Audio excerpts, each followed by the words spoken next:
Now, most of you probably haven't seen the inside of your phone, but if you have, you might have opened it up and wondered, what in the heck is the Taptic engine?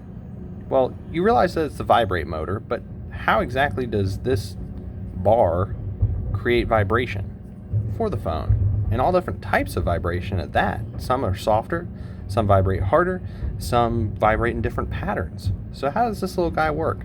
To figure it out, I went ahead and tore one down. Now these are incredibly difficult to take apart.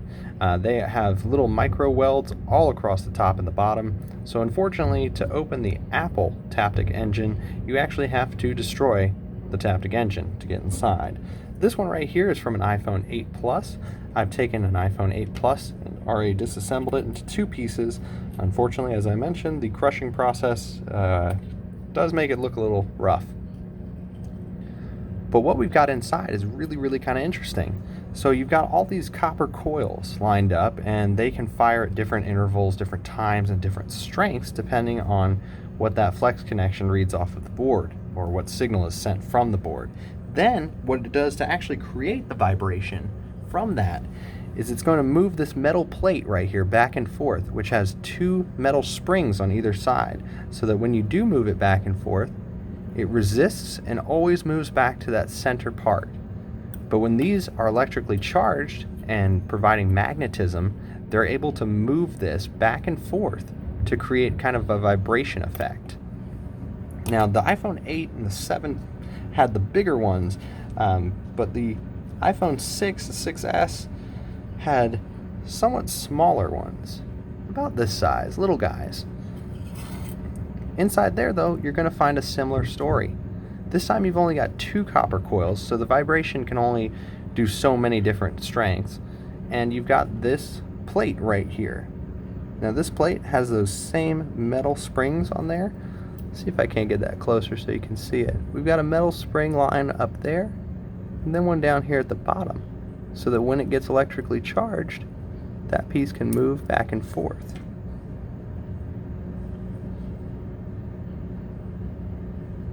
Kind of neat, right? So then I decided to take a look at the new Samsung Note 10 vibrate motor. Samsung has always used a round coin style vibrate motor that has two gold contacts, but this model they decided to switch to a square one. So opening up inside, it was actually a little bit easier. The small welds on the side are very weak and can actually be cut through with a razor. So I opened this guy up and was surprised to find this inside. This is almost a coin, and while this does look rusty, that's actually just some lubricant, machine oil on there to help it move smoothly without grinding or crunching. So this little coin almost is a square coin with rounded edges on there, so it doesn't grind or bump, and then it's got a spring underneath it.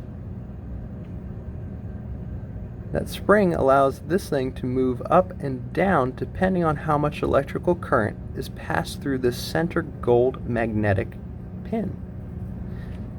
Just to make sure that it still worked and just to see it move, I've hooked up my DC power supply. And so we can actually take these, if they reach,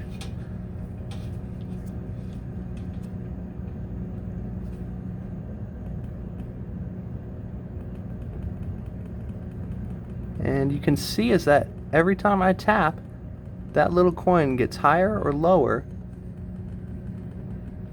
And you may even be able to hear that clicking sound.